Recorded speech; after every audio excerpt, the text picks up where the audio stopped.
الحمد لله وكفى وسلام على عباده الذين اصطفى أما بعد أعوذ بالله من الشيطان الرجيم بسم الله الرحمن الرحيم وأما من خاف مقام ربه ونهى النفس عن الهوى فإن الجنة هي المأوى سبحان ربك رب العزة عما يصفون وسلام على المرسلين والحمد لله رب العالمين اللهم صل على سيدنا محمد وعلى آل سيدنا محمد وبارك وسلم۔ ہر مومن کی یہ آرزو ہوتی ہے کہ میرا ایمان مکمل ہو۔ ایک حدیث مبارکہ میں نبی علیہ الصلوۃ والسلام نے بتلا دیا، راز کھول دیا کہ ایمان مکمل کیسے ہوتا ہے۔ فرمایا من احب للہ، جس نے اللہ کے لیے محبت کی، وابغض للہ، اور اللہ کے لیے بغض رکھا، واعطى للہ، اور اللہ ہی کے لیے دیا، عطا کیا، ومنع للہ، اور اللہ ہی کے لیے منع کیا، فقد استکمل الایمان، اس نے ایمان کو مکمل کر لیا۔ اس میں چار باتیں ہیں۔ دل یہ چاہتا ہے کہ انسان چاروں باتوں پہ عمل کرے، مگر بہت سارے لوگ کنفیوزڈ ہوتے ہیں کہ جی کچھ باتیں سمجھ نہیں آتی۔ اللہ کے لیے محبت کرنا یہ تو سمجھ میں آتا ہے کہ انسان مسلمان بھائی سے اللہ کے لیے محبت کرے، پڑوسی سے اللہ کے لیے محبت کرے، والدین سے، اپنے استاد سے، تو اللہ کے لیے محبت کرنے کی تو بات سمجھ میں آتی ہے اور اس پر بہت لوگوں کا عمل بھی ہوتا ہے، مگر اگلی بات نہیں کہ اللہ کے لیے بغض رکھے۔ بغض کا کیا معنی؟ بغض تو اچھی چیز نہیں ہوتی، اس کو تو منع کیا جاتا ہے، مگر یہ حقیقت ہے کہ ہمیں اللہ کے لیے بغض رکھنا ہے۔ کس سے؟ ایک تو کفر اور کافری سے، کفر اور کافری سے دل میں بغض ہو کہ جو اللہ کا دشمن وہ ہمارا بھی دوست نہیں ہو سکتا، اور دوسرا یہ کہ شیطان ہمارا دشمن ہے۔ اس کی تصدیق اللہ تعالیٰ نے قرآن مجید میں فرما دی۔ ارشاد فرمایا ان الشیطان لکم عدو فاتخذوہ عدوا، شیطان تمہارا دشمن ہے، تم اسے دشمن ہی سمجھ کے رہو، دشمن بنا کے رکھو۔ تو جو شخص شیطان سے جتنا دشمنی کرے گا اتنا اللہ کو پیارا لگے گا۔ اس لیے فرمایا الم اعہد الیکم یا بنی آدم اللہ تعبدوا الشیطان، اے بنی آدم کیا ہم نے آج تم سے یہ عہد نہیں لیا تھا کہ تم شیطان کی عبادت نہیں کرو گے؟ انہ لکم عدو مبین، وہ تمہارا واضح کھلا دھلا دشمن ہے۔ وَأَنِ اعْبُدُونِی، اور ایک میری ہی عبادت کرو گے۔ ھذا صراط مستقیم، یہ سیدھا راستہ ہے۔ تو شیطان سے دشمنی رکھنے کا ہمیں حکم دیا گیا۔ تو ہمارا بڑا دشمن شیطان ہے، اور ایک دشمن اور بھی ہے جو ہمارے اپنے من کے اندر ہے، اس کو نفس کہتے ہیں۔ یہ ہے دوست نما دشمن، ظاہر میں دوست ہوتا ہے، حقیقت میں دشمنی کر رہا ہوتا ہے۔ ہم اس کو پالتے ہیں، وہ ہمیں جہنم میں دھکا دیتا ہے۔ یہ شیطان سے زیادہ بڑا دشمن ہے، یہ شیطان کا بھی گرو ہے، اس کو نفس کہتے ہیں۔ یہ اتنا خطرناک ہے کہ اس نے شیطان کو شیطان بنا دیا۔ دیکھیں جب شیطان کو کہا گیا کہ سجدہ کرو، اس نے سجدہ کرنے سے انکار کیا۔ اس وقت تو کوئی شیطان نہیں تھا جس نے اسے بہکایا ہو، تو کس نے اسے بہکایا؟ اس کے نفس نے اسے بہکایا۔ تو یہ عزازیل کو شیطان بنا دیا اس نے۔ یہ نفس ہمارے اندر ہے اور دوستی کے رنگ میں ہماری دشمنی کر رہا ہوتا ہے اور ہم اس سے غافل ہوتے ہیں. کہتے ہیں کہ گھر کا بھیدی لنکا ڈھائے. جو اندر کا بھیدی ہوتا ہے نا وہ زیادہ نقصان دہ ہوتا ہے. یہ ہمارے اندر کا بھیدی ہے اور یہ زیادہ نقصان دیتا ہے. اس لیے قرآن مجید میں شیطان کے مکر کو ضعیف کہا گیا اور نفس کے مکر کو عظیم کہا گیا، بڑا ہے. اللہ تعالیٰ فرماتے ہیں ان کید الشیطان کان ضعیفا. شیطان کا مکر کمزور ہے. اور نفس کے بارے میں فرمایا ان کیدکن عظیم. اے عورتوں تمہارا مکر تو بہت بڑا ہے، چونکہ نفس شامل تھا. تو نفس شیطان سے زیادہ نقصان دہ ہے. ہم اسے دشمنی نہیں سمجھتے. ان دونوں سے دشمنی کرنا یہ ایمان کو مکمل کرنے کا ذریعہ ہے. تو جو فرمایا نا وَأَبْغَضَ لِلَّهِ، اللہ کے لیے بغض رکھے، تو ہم اللہ کے لیے بغض کس سے رکھیں؟ نفس اور شیطان کے ساتھ. نفس خواہشات سامنے لاتا رہتا ہے کہ تم اس پر عمل کرتے چلو، مزے کی زندگی گزرے گی. شیطان بھی گناہوں کے خیال دل میں ڈالتا چلا جاتا ہے کہ گناہ کرو دیکھی جائے گی. یہ دونوں دشمن ہیں. ان کو دشمن سمجھ کے رہنا اور ان کے ساتھ دشمنی کرنا، ان سے دل میں بغض رکھنا، یہ ایمان کے کامل ہونے کی دلیل ہے. جب تک ہمارا ان کے ساتھ یہ دشمنی کا معاملہ نہیں ہوگا ہم اللہ کے دوستوں میں شامل نہیں ہو سکتے. اللہ تعالیٰ کے دوستوں میں شامل ہونے کے لیے شیطان سے دشمنی کا ظاہر کرنا ضروری ہے. اس لیے حج قبول ہونے کے لیے رمی جمار کا عمل ضروری ہے. رمی جمار کیوں کروائی گئی؟ ثبوت مانگا گیا کہ تم عرفات میں آئے، مجھ سے محبت کا اظہار کیا، میرے دوستوں میں شامل ہونے کے لیے تیار ہو گئے. چلو ٹھیک ہے ہم تمہیں اپنا دوست بنا لیتے ہیں، لیکن جو میرا دشمن ہے ذرا اس سے بیزاری کا اظہار بھی تو کرو نا کہ تم مجھ سے بری ہو، تم اس سے محبت نہیں کرتے. چنانچہ پھر مینا میں بلا کے 3 دن شیطان کو کنکریاں مروائی گئی. وہ کنکریاں مارنا تو ایک ظاہر میں عمل ہے، اصل میں تو ایک سائن ہے، ایک علامت ہے کہ اے اللہ ہم آپ کی وجہ سے اس سے دشمنی رکھتے ہیں. اسی لیے جمرہ جو ہے جب شیطان کو کنکری ماری جاتی ہے تو اس کے بعد دعا قبول ہوتی ہے. اللہ کی شان کہ قبولیت دعا کا موقع ہوتا ہے. تو اللہ تعالیٰ چاہتے ہیں کہ تم میرے دوست بن کے رہو، تو میرے دشمن کے دشمن بن کے رہو. یہ شیطان اللہ کا دشمن، ہم بھی اس کو اپنا دشمن سمجھ کے رکھیں. اور عجیب غلط فہمی یہ ہے کہ ہم شیطان کو نہ دشمن سمجھتے ہیں نہ اپنے نفس کو اپنا دشمن سمجھتے ہیں، ان کو اپنا دوست سمجھتے ہیں. اور اس غلط فہمی میں ہم گناہوں کی زندگی گزارتے پھر رہے ہیں. لہذا جو چاہے کہ مجھے اللہ کا قرب حاصل ہو وہ ہر وقت نفس اور شیطان کو اپنا دشمن سمجھے، ان سے محتاط رہے کہ کہیں یہ میرے اوپر وار نہ کر دیں.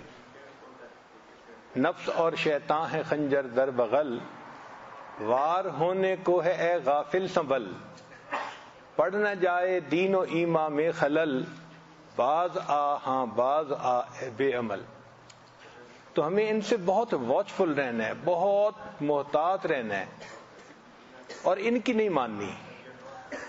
جس بندے نے یہ فیصلہ دل میں کر لیا نا کہ میں نے نفس اور شیطان کی بات نہیں ماننی، سمجھ لیں کہ اس کا ایمان محفوظ ہو گیا. چنانچہ خواہشات کی پیروی کرنا یہ بہت بڑا گناہ ہے. اور جو خواہشات کی پیروی نہیں کرتا، خواہشات کو توڑتا ہے، اس کے بارے میں اللہ فرماتے ہیں وَأَمَّا مَنْ خَافَ مَقَامَ رَبِّهِ، اور جو اپنے رب کے سامنے کھڑے ہونے سے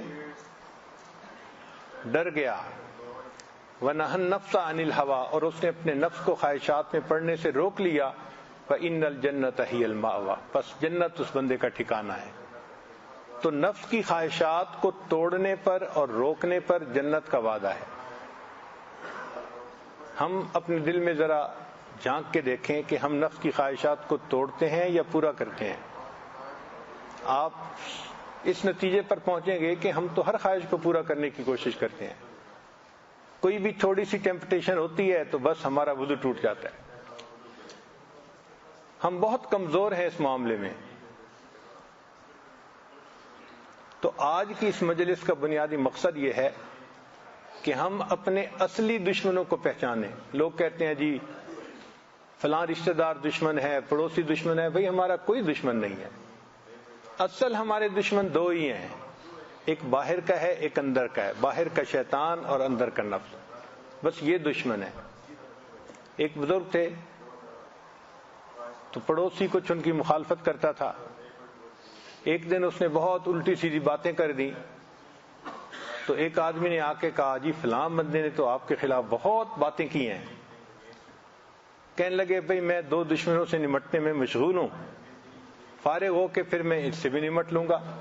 تو وہ بڑا حیران ہوا، اچھا ایک کا تو مجھے پتا ہے کہ اس نے ان کے خلاف باتیں کی، اور دو کون سے ہیں؟ تو وہ کہنے لگا کہ حضرت کن دو سے آپ نمٹ رہے ہیں؟ فرمایا نفس اور شیطان سے، جب ان سے نمٹ لوں گا پھر میں تیسرے کا بھی خیال کر لوں گا۔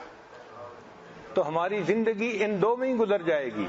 یہ ایسے دشمن ہیں، موت تک ہمیں ان سے خطرہ ہے، موت تک، آخری لمحے تک خطرہ ہے۔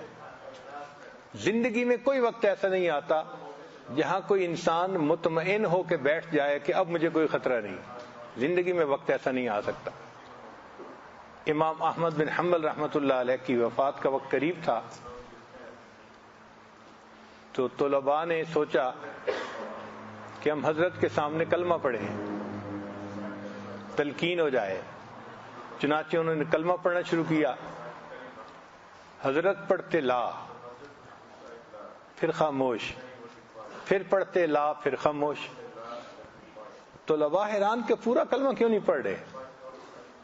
اللہ کی شان کی طبیعت تھوڑا سنبھل گئی۔ طلباء نے پوچھا کہ حضرت ہم تو پورا کلمہ پڑھ رہے تھے، آپ صرف لا کا لفظ بول رہے تھے۔ امام احمد بن حنبل رحمۃ اللہ علیہ نے فرمایا کہ اس وقت شیطان بدبخت میرے سامنے آیا اور مجھے کہہ رہا تھا احمد بن حنبل تو ایمان بچا کے دنیا سے چلا گیا، اور میں اس بدبخت کو جواب دے رہا تھا لا، نہیں، ابھی بھی مجھے خطرہ ہے تجھ سے، جب تک میری جان نہ نکل گئی میں اطمینان میں نہیں ہو سکتا۔ یعنی آخری لمحے میں بھی ہمیں خطرہ ہے، کیونکہ مشائخ نے لکھا ہے کہ شیطان تو معمولی باتوں پہ ہمیں گناہ کروا دیتا ہے، موت کے وقت تو یہ پورا زور لگا دیتا ہے۔ حتیٰ کہ کئی مرتبہ جو فوت شدہ ہوتے ہیں نا والدین، جن سے بندے کو بڑی محبت ہوتی ہے، ان کی شکل میں آتا ہے اور بندے کو دین سے گمراہ کر دیتا ہے، ایسے حربے بھی اختیار کرتا ہے۔ تو جو ہمیں آسانی سے اب گرا لیتا ہے، موت کے وقت تو یہ یقیناً گرائے گا۔ اس سے بچنے کے لیے ہمیں محنت کرنی پڑے گی، اور وہ محنت ہے اپنی خواہشات کو توڑنا اور شیطان کو اپنا دشمن سمجھ کے رکھنا۔ چنانچہ حدیث مبارکہ میں ہے، نبی علیہ السلام نے ارشاد فرمایا کہ جب اللہ تعالیٰ نے جنت کو پیدا فرمایا تو جبریل علیہ السلام سے کہا کہ جبریل جنت کو جا کے دیکھو، اللہ جنت اتنی خوبصورت ہے کہ جو بندہ دیکھے گا وہ تو جنت جائے بغیر نہیں رہے گا۔ تو اللہ تعالیٰ نے جنت کے گرد ناگوار باتیں رکھ دی، ناگوار باتوں کو جنت کے گرد رکھ دیا، پھیلا دیا۔ جبرائیل اب جا کے دیکھو، اللہ جنت جانا اتنا مشکل کہ کوئی قسمت والا ہی جنت جائے گا۔ پھر اللہ تعالیٰ نے جہنم کو پیدا فرمایا، جبرائیل دیکھو جا کے، اے اللہ اتنی آگ ہے، ایسی جگہ ہے کہ کوئی بندہ بھی نہیں وہاں جائے گا۔ اللہ تعالیٰ نے جہنم کے ارد گرد خواہشات کو ڈال دیا، لذتوں کو ڈال دیا۔ جبرائیل اب دیکھو، یا اللہ اب تو لگتا ہے کہ شاید ہی کوئی ہوگا جو جہنم سے بچے گا۔ تو جہنم میں جانے کا راستہ خواہشات کی اتباع والا راستہ ہے، اور جنت میں جانے کا راستہ خواہشات کو توڑنے کا راستہ ہے۔ آپ اگر گاڑی میں سفر کر رہے ہیں نا تو جس منزل پہ جا رہے ہیں آپ ارد گرد کی عمارتوں سے اور مکانات سے اندازہ لگا سکتے ہیں کہ میرا رخ کس طرف ہے، میں کہاں صحیح رخ پہ جا رہے ہیں یا نہیں جا رہے۔ آج بھی آپ دیکھنا چاہیں کہ میں جنت میں جا رہا ہوں یا جہنم میں، تو اس کی پہچان بہت آسان ہے۔ اپنے من میں جھانک کے دیکھیں، اگر ہم اپنی خواہشات کو توڑتے ہیں، اگر ہم گناہوں کے خیالات آتے ہیں ان کو اگنور کر دیتے ہیں، بچ جاتے ہیں، تو یہ جنت کا راستہ ہے۔ کیوں کہ یہ ناگواری ہے، طبیعت کے اوپر ناگواری ہوتی ہے، مشکل ہوتی ہے۔ اگر ہم اپنی غیر محرم سے نظر بچاتے ہیں، جھوٹ بولنے کا موقع ہوتا ہے ہم سچ بولتے ہیں، تو یہ علامت ہے کہ ہم جنت کے راستے پہ چل رہے ہیں۔ اور اگر ہم اپنی ہر خواہش کو پورا کرتے ہیں، گناہ کا ذرا سا موقع آیا ہمارا وضو ٹوٹ گیا، تو اس کا مطلب کہ ہم جہنم کے راستے پہ جا رہے ہیں۔ اب ایک آدمی جہنم کے راستے پہ جا رہا ہو اور خوش فہمی میں رہے کہ جی میں جنت چلا جاؤں گا، تو یہ تو بیوقوفی کی بات ہے نا۔ اس لیے اپنی خواہشات کو توڑنا۔ اچھا، خواہشات کو توڑنے سے کیا مراد؟ یہ نہیں ہے کہ انسان ٹھنڈا پانی نہ پیے، رات کو نہ سوئے، بیوی سے ملاقات نہ کرے، اس سے یہ مراد نہیں ہے۔ جو خلاف شرع خواہشات ہوتی ہیں ہماری، ان کو توڑنا۔ ٹھنڈا پانی پیے، اللہ کا شکر ادا کرے، اللہ نے خوبصورت بیوی دی ہے دل میں گھر کرنے والی، اس کے ساتھ وقت گزارے، اللہ کا شکر ادا کرے۔ نرم بستر ملے ہیں، اس پہ آرام کرے، مگر اٹھ کے تہجد بھی پڑھے، تو ان نعمتوں کا شکر ادا کرے۔ ان سے منع نہیں کیا شریعت نے۔ شریعت نے یہ کہا ہے کہ جو خواہشات خلاف شرع ہوتی ہیں، جو شریعت کے خلاف، جو نفس کا تقاضا، نفسانی، شیطانی، شہوانی خواہشات ہوتی ہیں، تم ان کو روکو۔ تو پھر یہ کام تو اتنا مشکل نہیں نہ رہا، آسان ہے۔ تو ہمیشہ اپنے نفس پر غور کرتے رہیں، کوئی بھی خواہش دل میں ہو فوراً فیصلہ کریں کہ یہ خواہش پوری کرنے والی ہے یا نہیں کرنے والی۔ اگر شریعت کے مطابق ہے تو کوئی حرج نہیں اس میں، اور اگر خلاف شریعت ہے تو یہ ہمیں جہنم میں لے جانے والی ہے، اس کو توڑیں۔ یہ نہیں پورا کرنا۔ اگر یہ آپ کی عادت بن گئی، یہ ایک جہد مسلسل ہے۔ مومن ہر وقت جہد کی حالت میں ہوتا ہے، ہر وقت کوئی لمحہ خالی نہیں ہوتا۔ ایک مستقل اس کی جنگ چل رہی ہوتی ہے اپنے من کے اندر، کہ شیطان ایک سے ایک گناہ کا خیال ڈال رہا ہوتا ہے اور مومن اس خیال کی نفی کر رہا ہوتا ہے۔ مومن اس خواہش کو اللہ کے لیے توڑ رہا ہوتا ہے۔ اس لیے نبی علیہ الصلوۃ والسلام سے پوچھا گیا، اے اللہ کے حبیب صلی اللہ علیہ وسلم، سب سے افضل جہاد کون ہے، کون سا ہے؟ نبی علیہ السلام نے فرمایا، اپنے نفس کی خواہشات کو توڑنا سب سے افضل جہاد ہے۔ نفس کی خواہشات کو توڑنے کا کیا مرتبہ اللہ تعالیٰ کے ہاں ہے، ذرا احادیث کی روشنی میں اس کو دیکھ لیجئے۔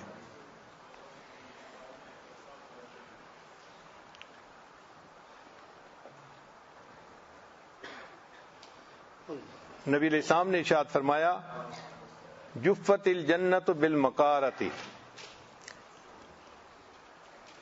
حفت الجنت بالمقارۃ وحفت النار بالشہوات، کہ جنت کو ناگوار چیزوں کے ذریعے سے گھیر دیا گیا۔ اب جو جنت جانا چاہتا ہے ان ناگوار چیزوں سے گزر کے جانا پڑے گا، اور وہ ناگوار کیا ہیں؟ اپنی خواہشات کو توڑنا۔ اور جہنم کے گرد شہوات کو رکھ دیا گیا، تو جو بندہ اپنی شہوات کو پورا کرے گا وہ جہنم کے قریب سے قریب تر ہوتا چلا جائے گا۔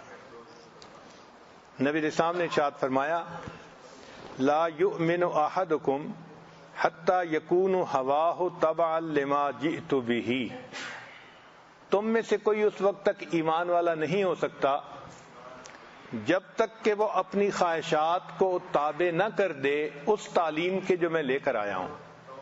یعنی نبی علیہ السلام جو شریعت لے کے آئے، جب تک ہم اپنی خواہشات کو اس شریعت کے تابع نہیں کر دیں گے ہم ایمان والے ہی نہیں کہلائیں گے۔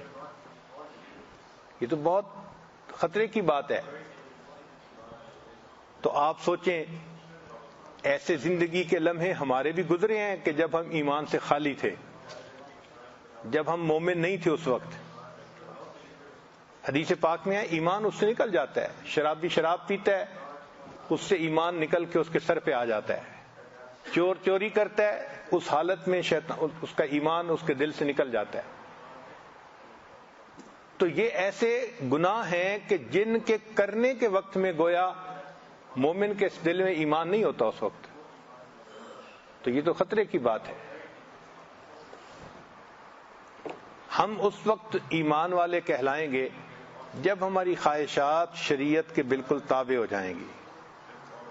نبی علیہ السلام نے ارشاد فرمایا اخوف ما اخاف علیکم شہوات الغی فی بطونکم و فروجکم و مضلات الہوا،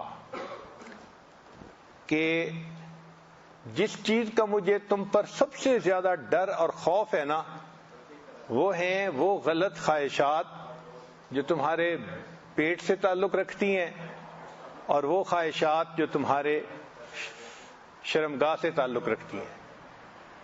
پیٹ اور شرمگاہ کی جو غلط خواہشات ہیں ان کے بارے میں فرمایا کہ مجھے اس کا بہت ڈر ہے، اور یہ کہ تم اپنی خواہشات کی پیروی کرو گے.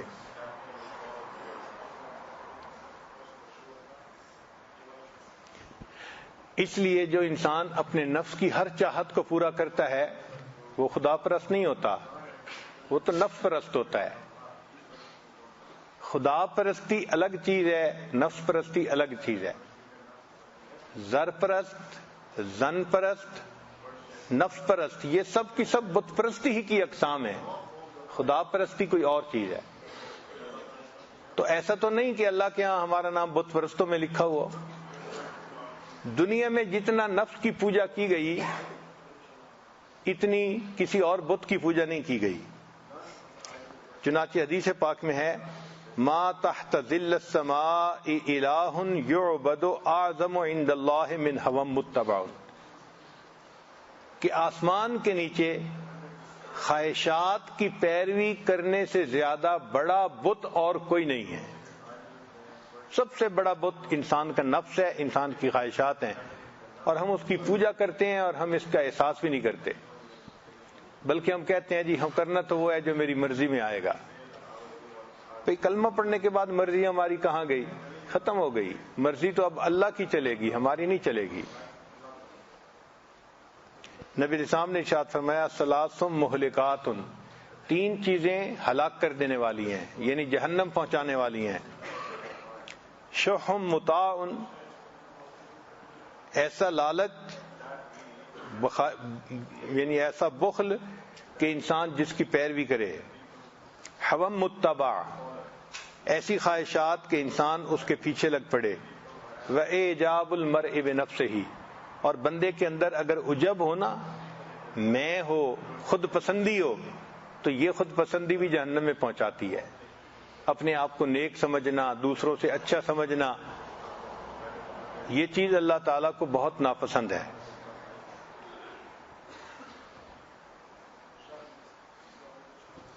اس لیے اللہ کے ہاں اس بندے کا مرتبہ جو اپنی خواہشات کو توڑتا ہے.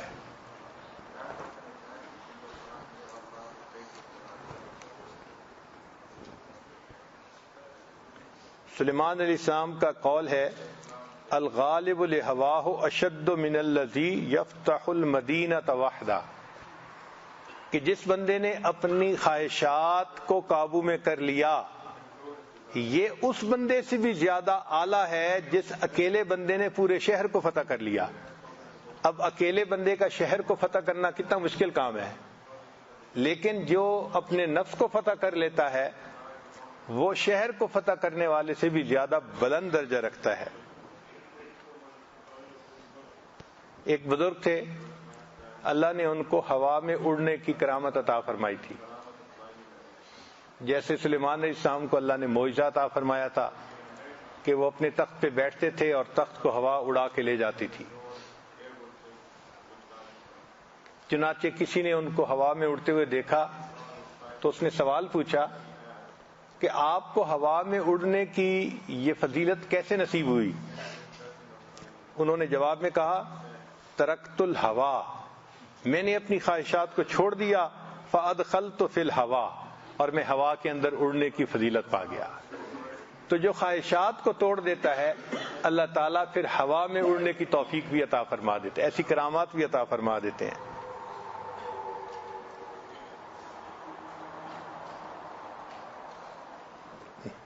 چنانچہ ارشاد فرمایا لَيَأْتِيَنَّ عَلَى النَّاسِ زَمَانٌ تَكُونُ هَمَّهُ أَحَدِهِمْ فِيهِ بَطْنَهُ وَدِينُهُ هَوَا، لوگوں پر ایک ایسا وقت آئے گا کہ ان کا ہم کا معنی غم، کہ ان کا غم ان کے جو پیٹ ہے نا وہی بن جائے گا۔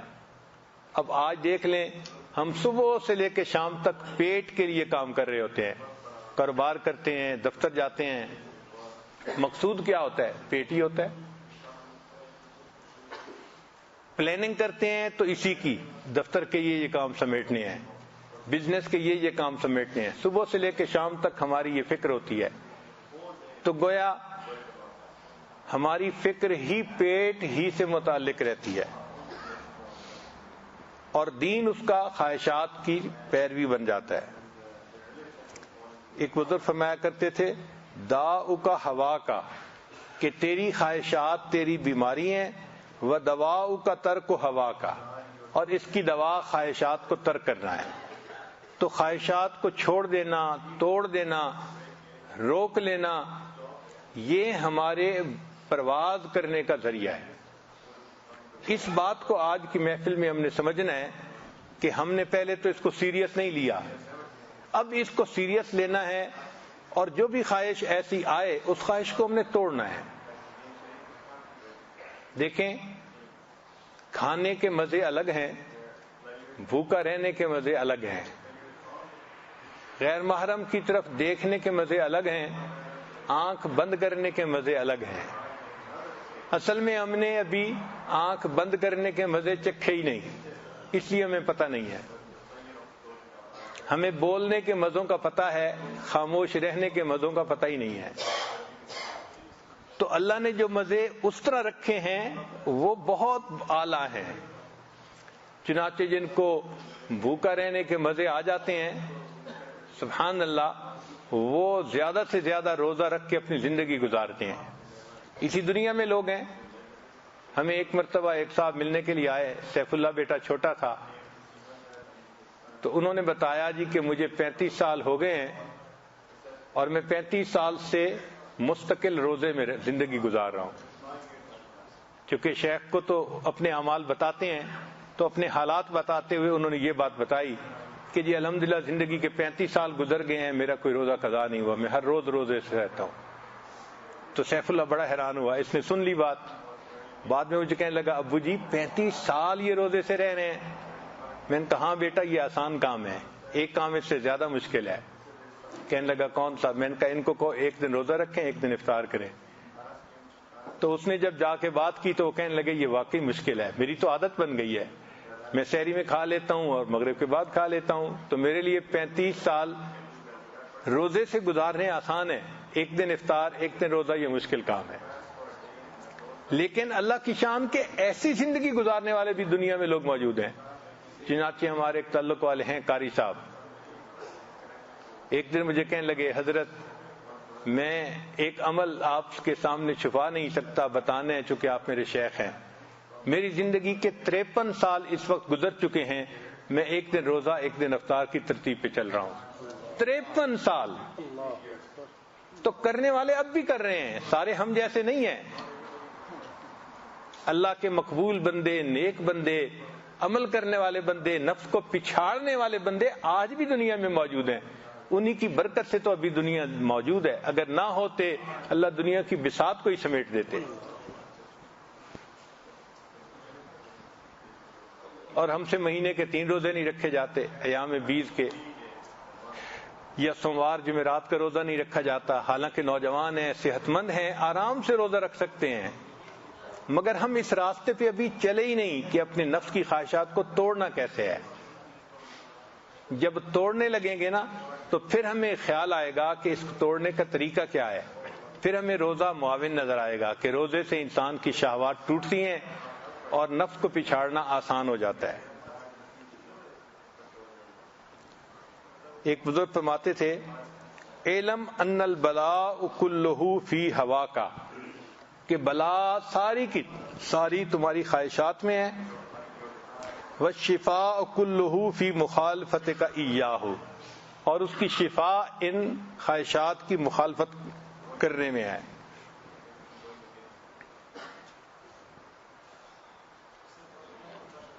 حجاج بن یوسف کا ایک قول ہے الکفر فی اربعۃ اشیاء، 4 چیزیں کفر تک پہنچا دیتی ہیں، 4 چیزیں انسان کو کفر تک پہنچا دیتی ہیں۔ ان میں سے ایک الغضب والشہوہ، غضب بھی یعنی غصہ بھی، اور دوسرا شہوت بھی، اور تیسرا والرغبۃ والرہبہ،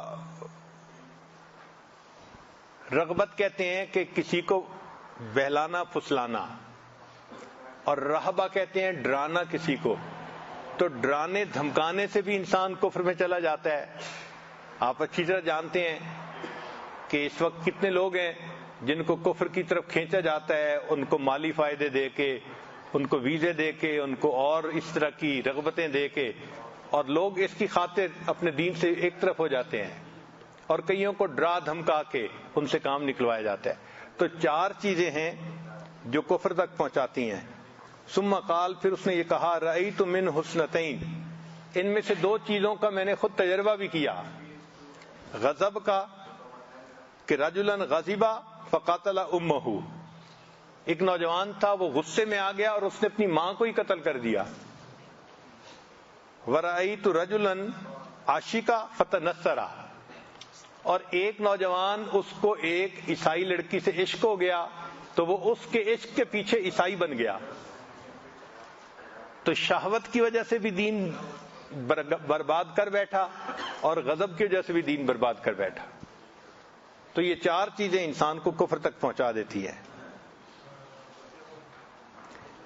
یہ بھی فرمایا گیا من اصح الناس عزما، پوچھا گیا یحییٰ بن معاذ سے کہ عزم میں سب سے زیادہ انسانوں میں پختہ اور اچھا کون ہے؟ قال، فرمایا الغالب لہواہ، جو اپنی خواہشات پہ غالب آ گیا وہ عزم میں سب سے زیادہ پکا انسان ہے۔ چنانچہ ایک بزرگ فرماتے تھے صنم کل انسان ہواہ، ہر انسان کا بت اس کی خواہشات ہیں۔ تو یہ ہماری خواہشات ہمارا بت ہیں اور ہم اس کی پیروی کر رہے ہوتے ہیں، اس کی پوجا۔ مسجد سے ذرا باہر نکلے، غیر محرم جاتی نظر آئی، اب نفس چاہتا ہے کہ اس کو دیکھو، اگر ہم نے اس کی بات کو مان لیا تو گویا ہم نے اس بت کی پیروی کی، اپنے اللہ کی پیروی نہیں کی۔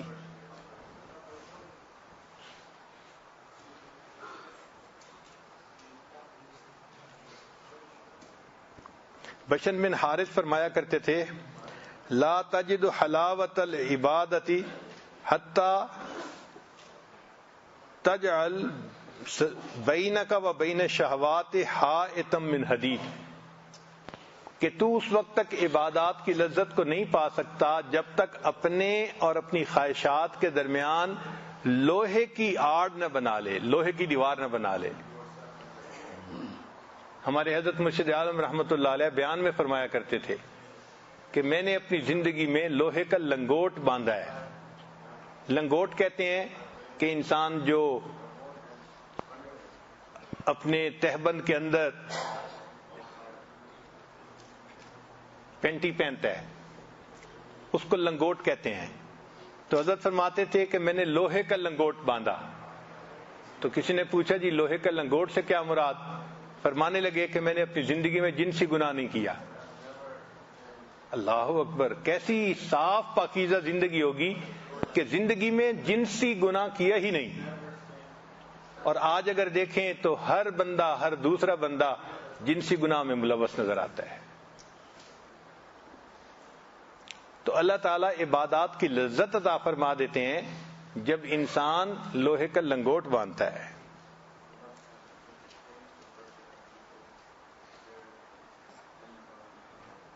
ابراہیم بن ادم رحمۃ اللہ علیہ فرمایا کرتے تھے اضعف الخلق من ضعف عن رد الشهوات ہی، جو اپنی خواہشات کو رد کرنے میں کمزور ہو گیا وہ انسانوں میں سب سے زیادہ کمزور ہے۔ وَأَقْوَى الْخَلْقِ، اور مخلوق میں سب سے زیادہ قوی وہ ہے جو اپنی خواہشات کو رد کرنے میں قوی ثابت ہو گیا۔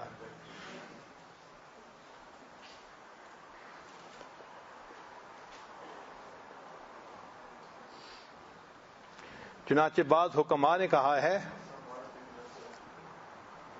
اعدل الناس من انصف عقلہ من ہواہ، انسانوں میں سب سے زیادہ عدل کرنے والا وہ ہے جس کی عقل اس کو اس کی خواہشات پر پیروی کرنے سے روک دے، جس کی عقل سلیم ہو اور وہ اس کو خواہشات پہ چلنے سے روک لے، یہ بندہ انسانوں میں سب سے زیادہ انصاف والا بندہ۔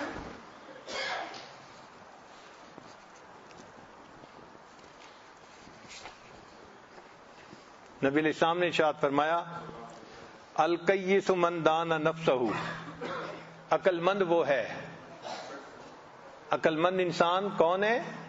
جو اپنے نفس کو پامال کر لے، اس کو دبا دے۔ وعمل لما بعد الموت، اور جو موت کے بعد والی زندگی کے لیے عمل کرے۔ والعاجز، اور عاجز وہ ہے من اتبع نفسہ ہواہا وتمنا علی اللہ، جو اپنی نفس کی خواہشات کی پیروی کرے اور اللہ پر بڑی امیدیں باندھتا رہے، یعنی دیکھنے میں نفس کے پجاری اور ویسے دل میں بڑی تمنا کہ جی ہم نے تو جنت جانا ہے، اور بیٹھ کے جنت کی پلاننگ کرتے ہیں، ہم جنت میں یہ کریں گے اور جنت میں یہ کریں گے۔ بھئی کریں گے تو اپنی جگہ پہنچ بھی پائیں گے یا نہیں؟ پہلا مسئلہ تو یہ ہے۔ تو انسان کو کئی مرتبہ شیطان دھوکہ دیتا ہے کہ تم نے تو جنت جانا ہی جانا ہے۔ ایک صاحب بات کرتے ہوئے مجھے کہنے لگے جی آخر اللہ نے کسی کو تو جنت بھیجنا ہی ہے۔ میں نے کہا بھائی کسی کو تو بھیجنا ہی ہے، بات تو ہماری ہے، ہم جائیں گے یا نہیں جائیں گے۔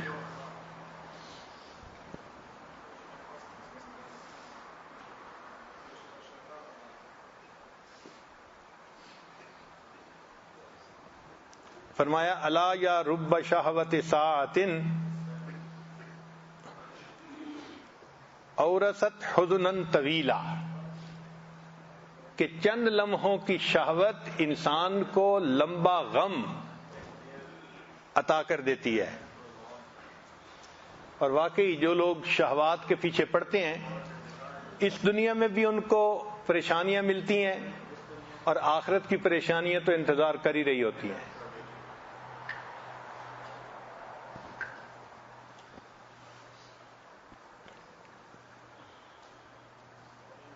حدیث مبارکہ لیس الشدید من غلب الناس، وہ قوی بندہ نہیں کہ جو انسانوں پہ غالب آ جائے، ولکن الشدید من غلب نفسہ، جو اپنے نفس پہ غالب آ جائے وہ قوی انسان ہے۔ نبی علیہ السلام سے پوچھا گیا وما جہاد الاکبر یا رسول اللہ، اے اللہ کے حبیب صلی اللہ علیہ وسلم بڑا جہاد کون سا ہے؟ قال، نبی علیہ السلام نے فرمایا مجاہدۃ العبد ہواہ، کہ بندہ اپنے نفس کے ساتھ مجاہدہ کرے شریعت پر عمل کی خاطر۔ یہ بھی تو مجاہدہ ہوتا ہے نا، کہ طبیعت چاہتی ہے کہ انسان سویا رہے، میٹھی نیند آ رہی ہے اور انسان تہجد کے لیے اٹھے، فجر کے لیے اٹھے، تو یہ خواہشات کے خلاف کرنے والی بات ہوئی نا۔ تو ایسا کرنے والا وہ بڑا مجاہد ہوتا ہے۔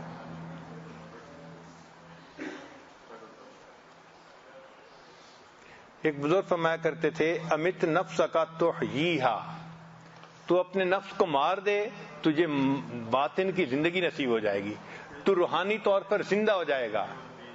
تو اگر ہم نفس کو زندہ رکھیں گے تو ہمارا دل مرا ہوا ہوگا، اور اگر نفس کو مار دیں گے تو دل زندہ ہو جائے گا۔ اس سے معلوم یہ ہوا کہ یہ راستہ اپنی خواہشات کو توڑنے کا راستہ ہے، چھوڑنے کا راستہ ہے۔ باجید بستامی رحمۃ اللہ فرماتے ہیں مجھے ایک مرتبہ خواب میں اللہ تعالیٰ کا دیدار نصیب ہوا، تو میں نے پوچھا اے اللہ میں آپ تک کیسے آ سکتا ہوں؟ تو فرمایا کہ بایزید تو اپنا ایک قدم نفس پہ رکھ لے، تیرا دوسرا قدم جنت میں پہنچے گا. ایک قدم نفس کے اوپر رکھ لے اور تیرا دوسرا قدم جنت میں پہنچے. اس خواب کے بعد بایزید بستامی رحمۃ اللہ علیہ اپنی گفتگو میں فرمایا کرتے تھے جنت 2 قدم ہے، جنت 2 قدم ہے. تو کسی نے پوچھا کہ حضرت جنت 2 قدم ہے کا کیا معنی؟ فرمایا ایک قدم نفس پہ رکھو، دوسرا قدم جنت میں جائے گا. تو جنت میں جانا مشکل نہیں ہے، لیکن ہم شریعت کے بتائے ہوئے طریقے کو سامنے رکھیں. یہ نہیں ہو سکتا کہ نفس کی خواہشات بھی پوری ہوتی رہیں اور ہمیں جنت بھی مل جائے. ای خیال است و محال است جنوں، یہ پاگل پنے والی بات ہے کہ انسان جا مشرق کی طرف رہا ہو اور مغرب کی منزل پہ پہنچنے کے خواب دیکھ رہا ہو. یہ کیسے ہو سکتا ہے؟ یہ تو وہی ایک سکھ کا لطیفہ ہے کہ بیچارے نے جانا تھا مشرق کی طرف اور وہ اس ٹرین پر بیٹھ گیا جو مغرب کی طرف جاتی تھی. اب وہ اپنے اوپر جو سلیپر ہوتا ہے اس کے اوپر جا کے لیٹ گیا. نیچے اور بھی سواریاں آ کے بیٹھ گئیں. جب آنکھ کھلی تو اس نے نیچے والوں سے پوچھا کہاں جا رہے ہیں؟ انہوں نے کہا بھئی مغرب کی طرف. اس نے جانا تھا مشرق کی طرف. کہنے لگا دیکھو سائنس نے کیسی ترقی کر لی ہے، نیچے والے مغرب جا رہے ہیں، اوپر والے مشرق جا رہے ہیں.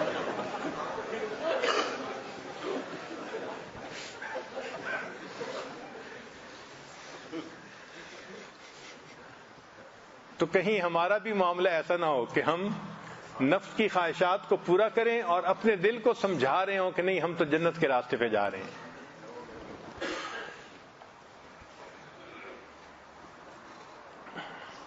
حاتم اسم رحمۃ اللہ علیہ فرماتے تھے الموت الاحمر مخالفت النفس، کہ جو سرخ موت ہے وہ اپنے نفس کی مخالفت کرنے کا دوسرا نام ہے.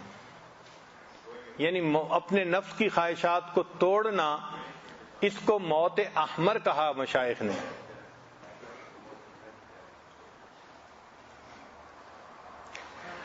حدیث مبارکہ میں ہے نظر الرجل الی محاسن المرأۃ سہم مسموم من سہام ابلیس، کہ ایک بندے کی نظر غیر محرم اجنبی عورت کی طرف وہ شیطان کے زہریلے تیروں میں سے ایک تیر ہوتا ہے.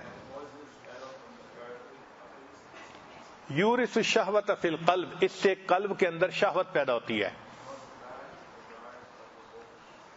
امام ربانی مجد الافسانی رحمۃ اللہ علیہ سمجھاتے ہیں، فرماتے ہیں آنکھ دیکھتی ہے دل طلب کرتا ہے.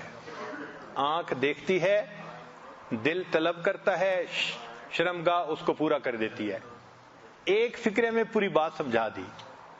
آنکھ دیکھتی ہے دل تمنا کرتا ہے، شرمگاہ اس کو پورا کر دیتی ہے. جو بندہ اپنی نظر کی حفاظت نہیں کر سکتا وہ اپنی شرمگاہ کی حفاظت نہیں کر سکتا، اور جو پاک دامنی کی زندگی گزارنے والے بندے ہیں وہ اپنی نگاہ کی حفاظت کرتے ہیں.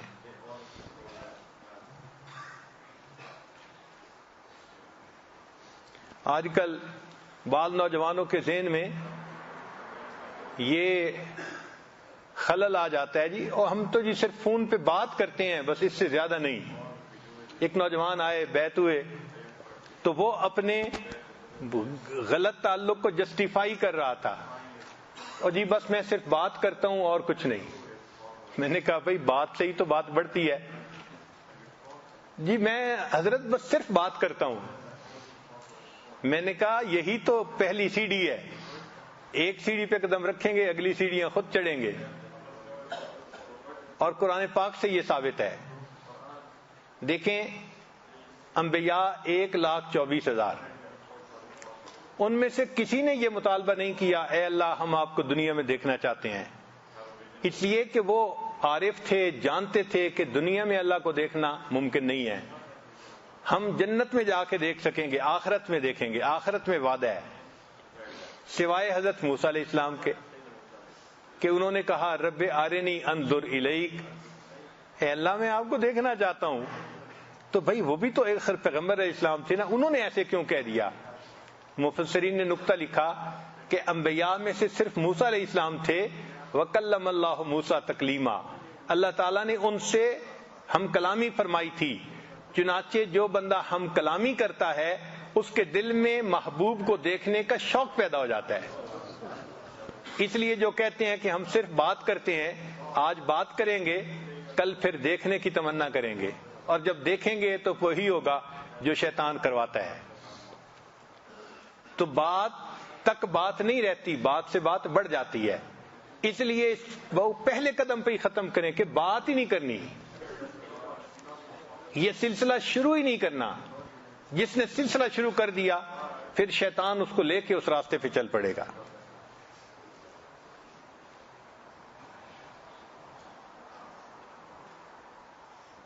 نبی علیہ السلام نے فرمایا اکفلوا لی بستن، مجھے 6 چیزوں کی ضمانت دے دو، اکفل لکم بالجنہ، میں تمہیں جنت کی ضمانت دیتا ہوں. اذا حدث احدکم فلا یکذب، جب تم میں سے کوئی بندہ بات کرے تو جھوٹ نہ بولے. وَإِذَا اؤْتُمِنَ فَلَا يَخُنْ، اور جب اس کو امانت دی جائے تو اس میں خیانت نہ کرے. وَإِذَا وَعَدَ فَلَا يَخْلِفْ، اور جب وعدہ کرے تو اس کی خلاف ورزی نہ کرے. غضوا ابصارکم، اپنی نگاہوں کو نیچے رکھو. وکفوا ایدیکم، اپنے ہاتھوں کو بند رکھو یعنی دوسروں کو ایذا نہ دو. واحفظوا فروجکم، اور اپنی شرمگاہوں کی حفاظت کرو. جو شخص ان 6 چیزوں کو کر لے گا میں اس بندے کو جنت کی ضمانت دیتا ہوں.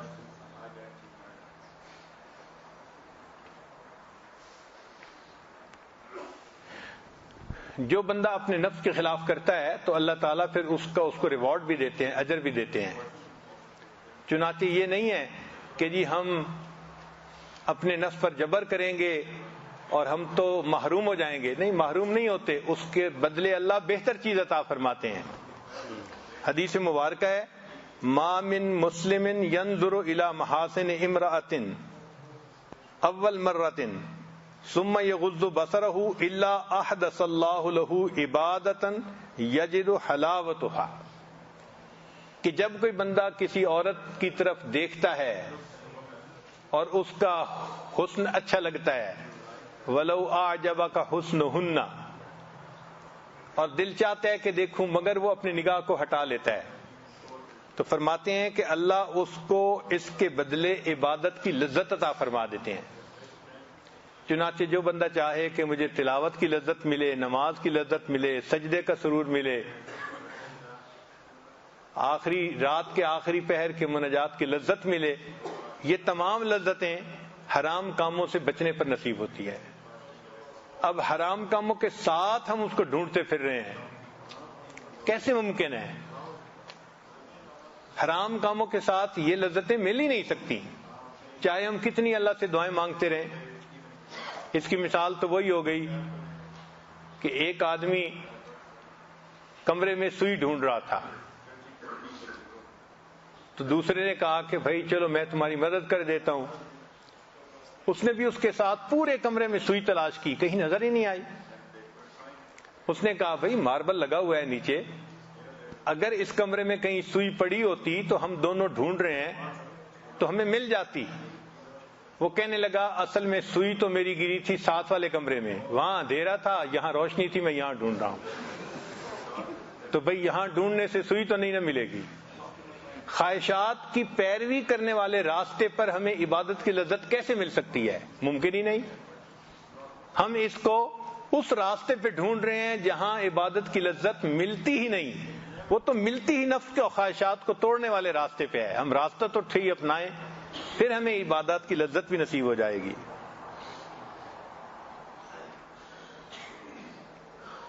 چنانچہ یہ جو خواہشات کی پیروی ہے اور نفس کی پیروی ہے، اس کے معاملے میں جو چیز سب سے زیادہ فائدہ دیتی ہے وہ ہے بھوکا رہنا،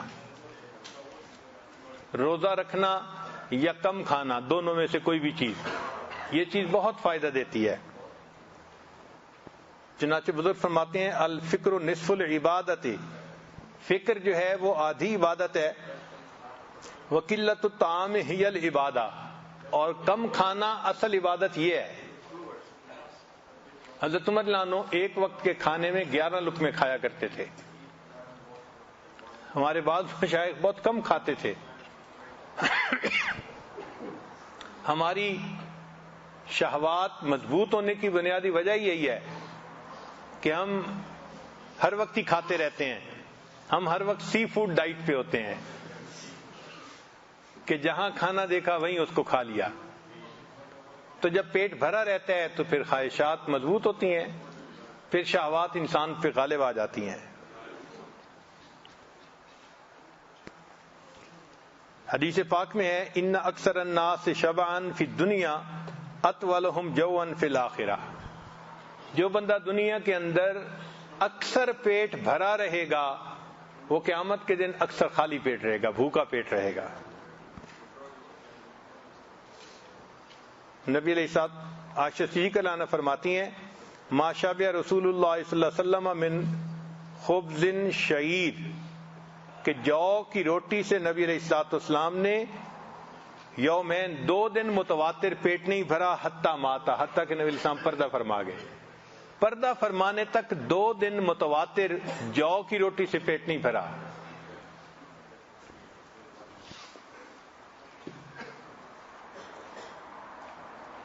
ایک حدیث مبارکہ ہے لا تمیت القلوب بکثرت الطعام والشراب, زیادہ کھانے اور پینے سے دلوں کو مردہ مت کرو. فإن القلب كالزرع, دل کی مثال کھیتی کی سی ہے. یموت اذا کثر علیہ الماء, جب کھیتی میں پانی زیادہ دے دیا جائے تو کھیتی خراب ہو جاتی ہے. جو لوگ کھیتی باڑی سے تعلق رکھتے ہیں وہ اس کا تجربہ کر لیتے ہیں کہ اگر پانی زیادہ کھیت میں دے دیا جائے تو کھیتی خراب ہو جاتی ہے, فصل خراب ہو جاتی ہے, اور جڑیں گل جاتی ہیں اور پودے مر جاتے ہیں. تو جس طرح زیادہ پانی دینے سے پودے مر جاتے ہیں, زیادہ کھانے پینے سے انسان کا دل مر جاتا ہے.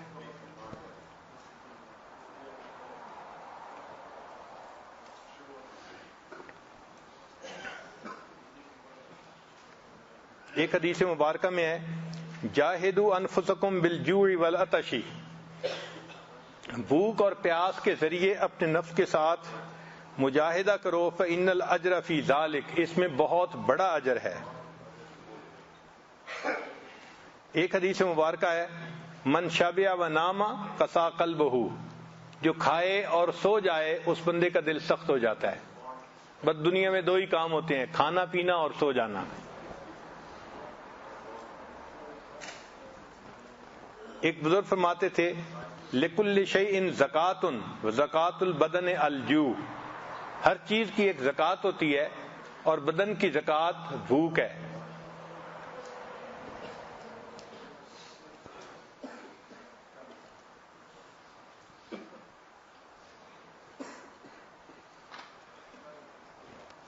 ایک حدیث مبارکہ میں ہے احیوا قلوبکم بقلۃ الضحک وقلۃ الشبع, کہ تھوڑا ہنسنے سے اور تھوڑا پیٹ بھرنے سے تم اپنے دلوں کو زندہ کر لو. وطہروها بالجوع, اور بھوک کے ذریعے سے اپنے دلوں کو پاکیزہ کر لو. تو اگر ہم اپنے دلوں کو پاکیزہ کرنا چاہتے ہیں تو ہمیں بھوک کے مزے لینے پڑیں گے. چنانچہ بعض صحابہ فرماتے تھے کہ ہمیں گرمیوں کا موسم اس لیے اچھا لگتا تھا کہ ہم روزہ رکھتے تھے اور ہمیں روزے کی حالت میں جہاد کرنے کا مزہ آتا تھا.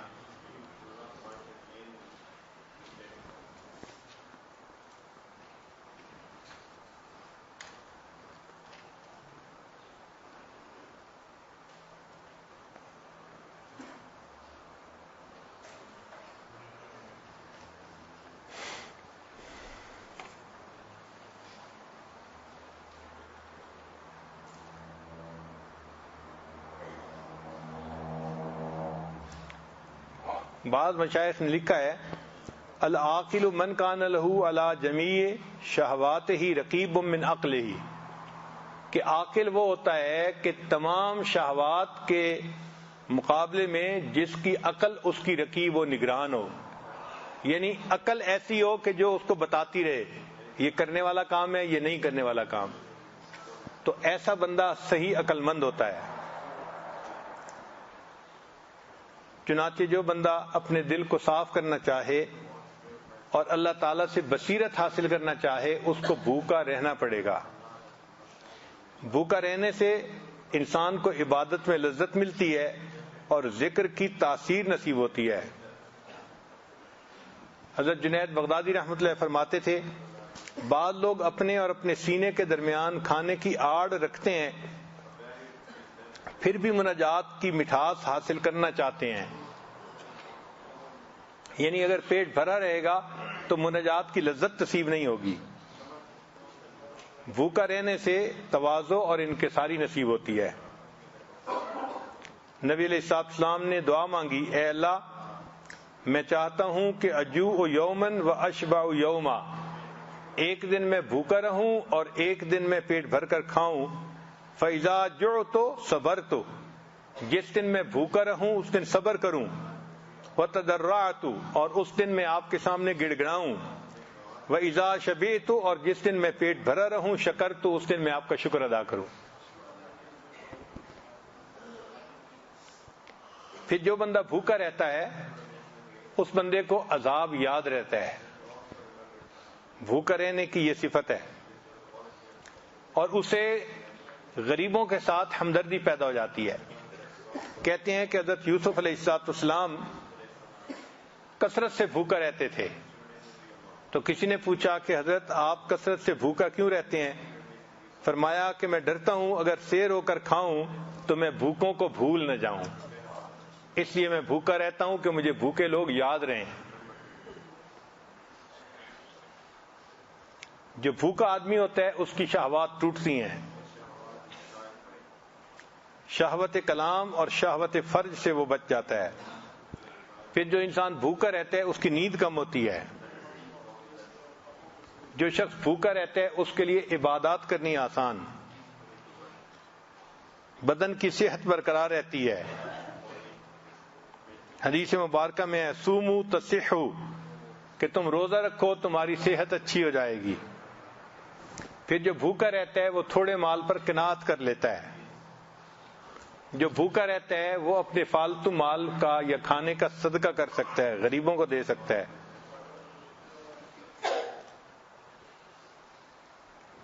حدیث مبارکہ میں ہے ایما امرئن اشتہا شہوتن فرد شہوتہ وآثر بہا علی نفسہ غفر اللہ لہ، کہ جس بندے کو شہوت گناہ کی طرف کھینچے اور وہ بندہ اپنی شہوت پہ قابو پا لے، گناہ نہ کرے، اس عمل پر اللہ اس کے پچھلے سب گناہوں کو معاف فرما دیتے ہیں.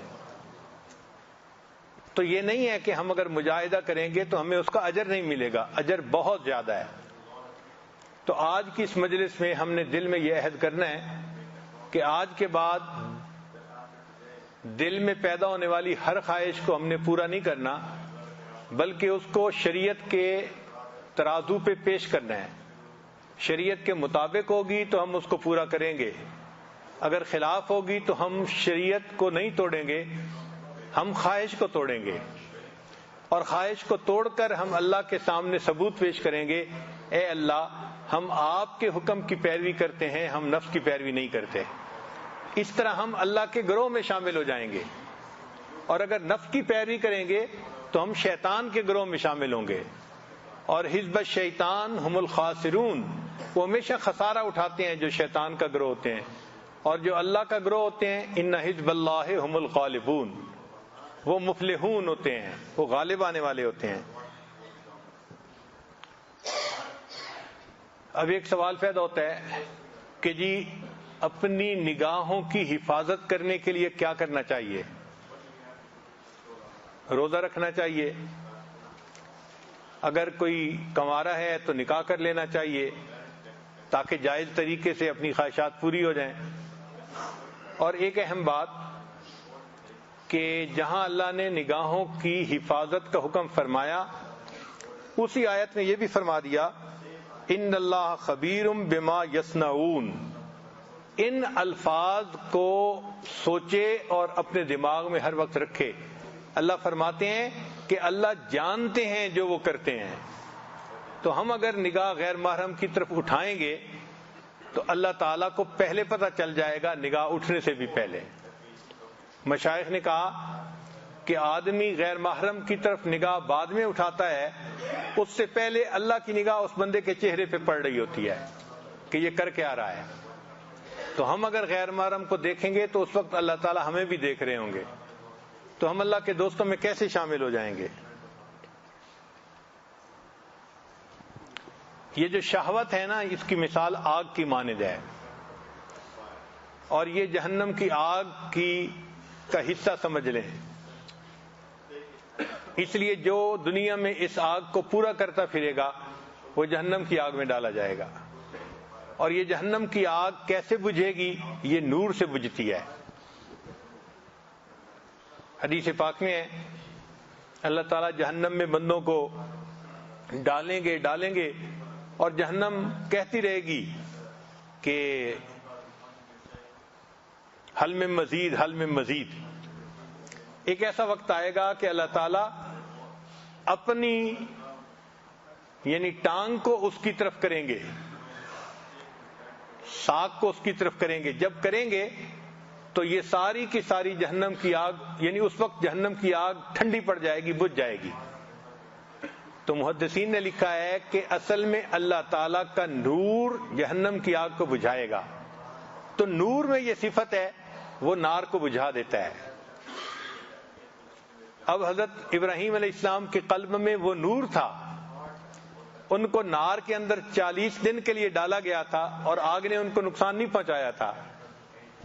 نقصان کیوں نہیں پہنچا تھا؟ دل میں نور تھا ان کے. اور حدیث پاک میں ہے کہ قیامت کے دن مومن جب جہنم کے اوپر سے پل صراط سے گزرنے لگیں گے تو جہنم کہے گی جز یا مومن فإن نورک تطفئ ناری، اے مومن جلدی گزر جا، تیرے دل کے نور نے تو میری آگ کو ہی بجھا دیا، ٹھنڈا کر دیا. تو اگر شہوت کی آگ کو ہم ٹھنڈا کرنا چاہتے ہیں تو اس کا ایک ہی حل ہے کہ ہم اپنے دل کو نور سے بھر لیں.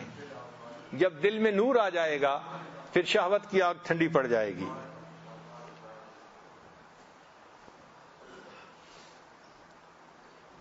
تو جتنا ہم اپنے نفس کی خواہشات کی مخالفت کریں گے اتنا اللہ تعالیٰ کے محبوب بنتے جائیں گے. بھروسہ کچھ نہیں اس نفس امارہ کا اے زاہد، بھروسہ کچھ نہیں اس نفس امارہ کا اے زاہد، فرشتہ بھی یہ ہو جائے تو اس سے بدگمان رہنا. اور کبھی بھی اس خوش فہمی میں نہ پڑنا کہ جی اب میرا نفس جو ہے وہ تو بڑا ٹھیک ہو گیا ہے اور مجھے کوئی خطرہ نہیں. حضرت مجذوب رحمۃ اللہ فرماتے ہیں نفس کا مارے سخت جاں، مار کہتے ہیں سانپ کو، نفس کا مارے سخت جاں دیکھے ابھی مرا نہیں، غافل ادھر ہوا نہیں اس نے ادھر ڈسا نہیں.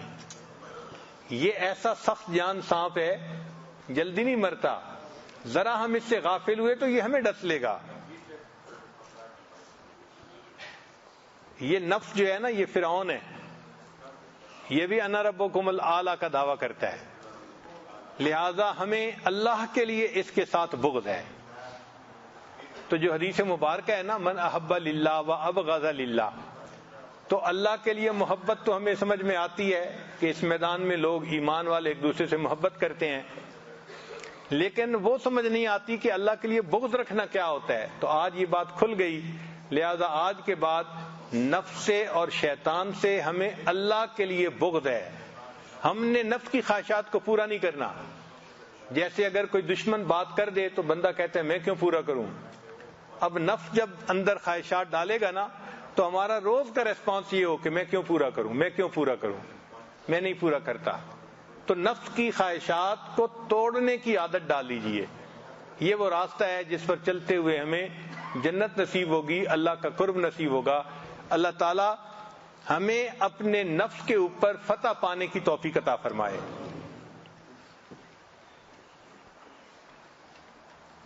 حدیث مبارکہ میں ہے کہ جو نوجوان اس کو ایک خوبصورت خاندانی عورت گناہ کی طرف بلائے اور وہ جواب میں کہہ دے انی اخاف اللہ، میں اللہ سے ڈرتا ہوں، اللہ تعالیٰ اس کو قیامت کے دن عرش کا سایہ عطا فرمائیں گے۔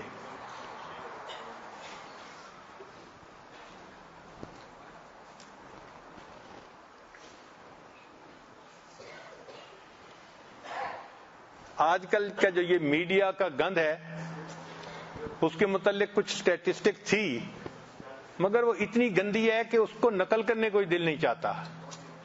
مجھے بہت تردد تھا کہ یہ بات بتانی نہیں چاہیے، لیکن اس میں عجیب و غریب باتیں ہیں۔ ہر 4 گھنٹے کے اندر ایک ننگی فلم سسٹم کے اوپر اپلوڈ ہو رہی ہے، ہر 4 گھنٹے کے بعد۔ جو انٹرنیٹ دیکھنے والے ہیں ان میں سے 35% جو ننگی فلمیں دیکھتے ہیں وہ عورتیں ہوتی ہیں۔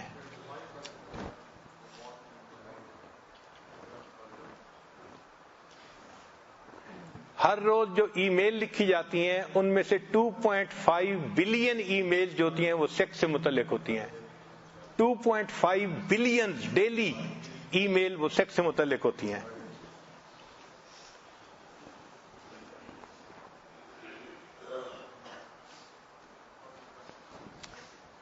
باہر ملکوں میں 56% جو ڈائیورس ہو رہی ہے اس کی بنیادی وجہ بیوی یا میاں ان میں سے کوئی نہ کوئی ننگی فلمیں دیکھتا ہے، اس لیے وہ اپنے ساتھی سے مطمئن نہیں ہوتا اور ان کی زندگی میں پرابلم آتے ہیں۔ 3 سٹیجز ہیں، یہ ذرا سمجھنے والی بات ہے کہ عام طور پہ ہر نوجوان سمجھتا ہے کہ یہ ننگی فلمیں بری چیز ہے، مگر اس کا عادی بنا دیا جاتا ہے، ایڈکشن اس کی ہو جاتی ہے۔ لوگ جیسے شراب کا نشہ ہوتا ہے، ننگی فلموں کا اسی طرح نشہ ہو جاتا ہے، اور اس کے 3 سٹیپس ہیں۔ پہلا سٹیپ ہے ڈی سینسٹائزیشن۔ ڈی سینسٹائزیشن کا مطلب یہ کہ جو بندہ ننگی فلمیں دیکھنے لگ جاتا ہے تو وہ پھر برے کو برا نہیں سمجھتا، یعنی شروع کے چند دن تو ملامت ہوتی ہے، پھر وہ روٹین بن جاتی ہے۔ تو پہلے سٹیپ کو کہتے ہیں ڈی سینسٹائزیشن۔ پھر دوسرا سٹیپ آ جاتا ہے، اس کو کہتے ہیں ایکسیپٹنس، کہ بندہ اس برائی کو پھر تسلیم کر لیتا ہے۔ اور تیسرا سٹیج ہے ڈسٹارشن۔ ڈسٹارشن کا معنی کہ بندہ اس گناہ کو زندگی کا حصہ ہی سمجھنا شروع کر، اس کے بغیر تو گزارا ہی نہیں، جی یہی طریقہ ہے۔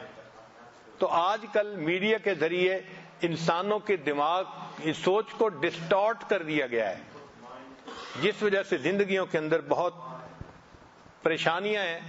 شریعت نے شروع سے ہی ان تمام گندی چیزوں سے بچنے کی جو ہے ہمیں تلقین فرمائی، لہذا جو لوگ اللہ تعالیٰ کے راستے پہ چلنا چاہتے ہیں ان کو چاہیے کہ وہ انٹرنیٹ کو تو اپنا دشمن سمجھیں۔ ٹھیک ہے، کاروباری استعمال کی وجہ سے ہم یہ نہیں کہہ دیتے کہ جی ہر بندے کے لیے حرام ہے۔ ٹھیک ہے، جو کاروبار کے لیے استعمال کرتے ہیں تو جائز کام کے لیے جائز ہے، ناجائز کام کے لیے ناجائز ہے، مگر اکثر و بیشتر اس کا ناجائز استعمال ہی ہو رہا ہوتا ہے۔ اس سے بچنے کی کوشش کریں۔ اور فیس بک کے بارے میں تو جواز کا فتویٰ ہی نہیں ہو سکتا، چونکہ کسی نے مجھے یہ بتایا جو اس لائن کے لوگ ہیں کہ فیس بک پہ جو بندہ جاتا ہے پورے 5 منٹ کے اندر کوئی نہ کوئی غیر محرم لڑکی اس کے سکرین پہ آ جاتی ہے۔ تو اگر 5 منٹ کے اندر اس نے غیر محرم لڑکی کو دیکھنا ہے تو اس کا کھولنے کا جواز ہی نہیں دیا جا سکتا۔ تو فیس بک پہ تو جانا ہی حرام ہے، یوں سمجھ لیں۔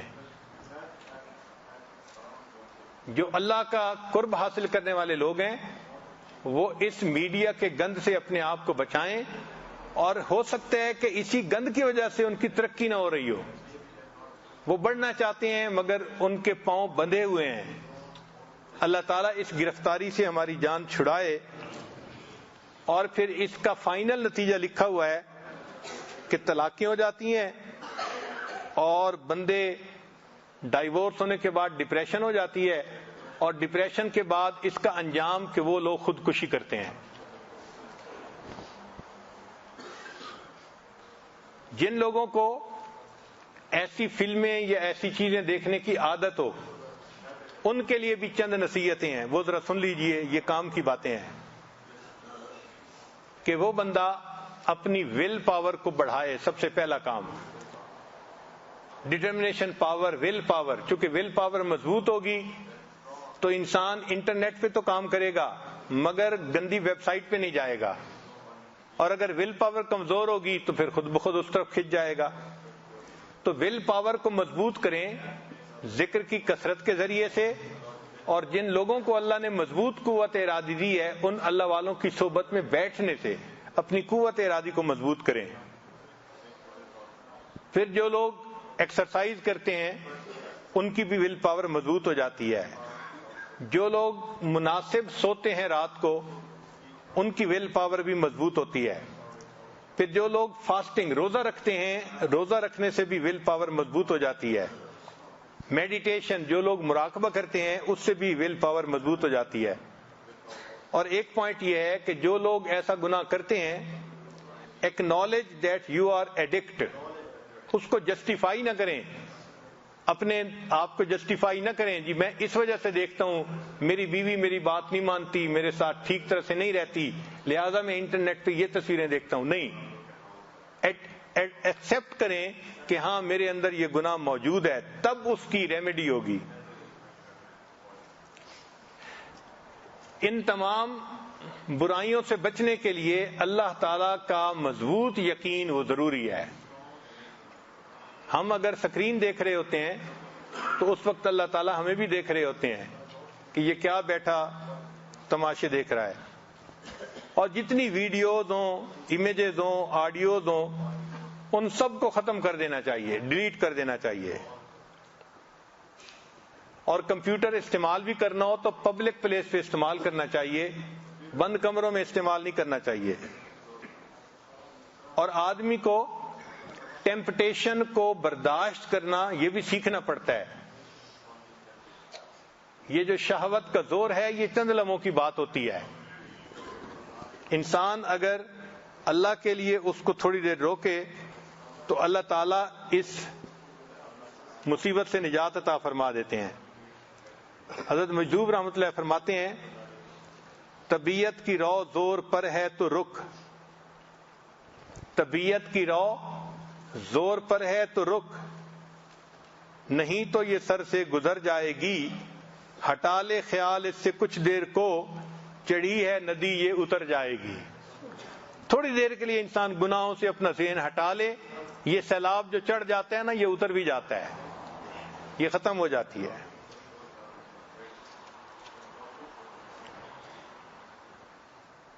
فرماتے ہیں کر نفس کا مقابلہ ہاں بار بار تو، 100 مرتبہ بھی ہار کے ہمت نہ ہار تو، اس کو پچھاڑ کے بھی نہ پچھڑا ہوا سمجھ، ہر وقت اس کمی سے رہ ہوشیار تو. اب 2-3 نکتے آخر پہ جو ہمیں ذہن میں رکھنے چاہیے کہ یہ شہوت سے متعلقہ جو گناہ ہے نا ان سے بچنے کے لیے 2-3 نکتے ذہن میں رکھیں. پہلی بات کہ اللہ تعالیٰ نے انسان کا رزق متعین فرمایا ہے. وَإِن مِّن شَيْءٍ إِلَّا عِندَنَا خَزَائِنُهُ، جو بھی چیز ہے اس کے ہمارے پاس خزانے ہیں. وَمَا نُنَزِّلُهُ إِلَّا بِقَدَرٍ مَّعْلُومٍ، ہم اس کو ایک معلوم اندازے کے مطابق اتارتے ہیں.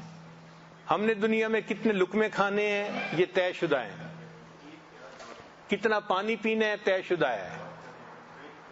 ہم اس وقت تک نہیں مر سکتے جب تک ایک قطرہ جو رزق میں لکھا ہے ہم نے اس کو پی نہ لیا ہو.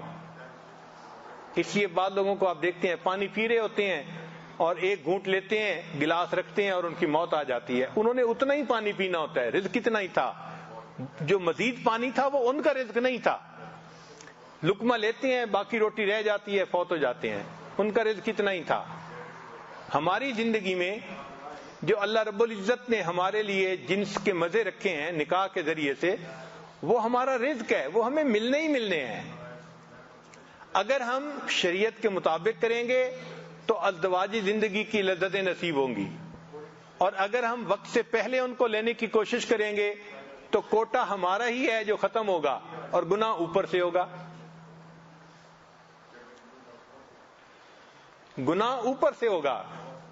اس لیے کنوارے بچے شادی سے پہلے جن سے گناہوں میں پڑ جاتے ہیں تو وہ یہ ذہن میں سوچیں کہ ہم جو لذتیں لے رہے ہیں یہ نصیب ہمارا ہی ہے. اگر ہم نکاح کے بعد لیں گے تو یہ کامل لذت ملے گی ہمیں, اور اگر نکاح سے پہلے غلط طریقوں سے شہوت پوری کریں گے تو طریقہ بھی غلط ہوگا اور اوپر سے گناہ بھی ملے گا. نتیجہ کیا ہوتا ہے کہ اگر شادی سے پہلے ان گناہوں میں پڑ گیا تو جب شادی ہو جاتی ہے تو ان کا کوٹا ہی تھوڑا ہوتا ہے, لہذا وہ اپنے زندگی کی جو ساتھی ہے اس کی تمناؤں کو پورا ہی نہیں کر پاتے. اس سے ازدواجی زندگی کے اندر پریشانی آتی ہیں. پھر بیویاں خاوند کے سامنے غصہ کرتی ہیں, آرگومنٹ کرتی ہیں, اور اکثر ایسے لوگوں کے درمیان ناچاتی رہتی ہے. یا دوسرا طریقہ یہ کہ جب بیوی خاوند سے مطمئن نہیں ہوگی تو وہ بھی گناہ کا راستہ جو ہے اختیار کرے گی.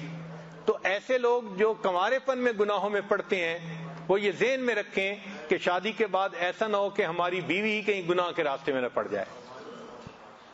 اور امام شافعی رحمۃ اللہ فرماتے تھے کہ یہ زنا جو ہے اس کا قصاص ہوتا ہے. قصاص کا کیا معنی کہ اگر آج میں زنا کر رہا ہوں تو اس کے بدلے کوئی نہ کوئی گھر کی عورت اس کو پورا کرے گی قصاص کو.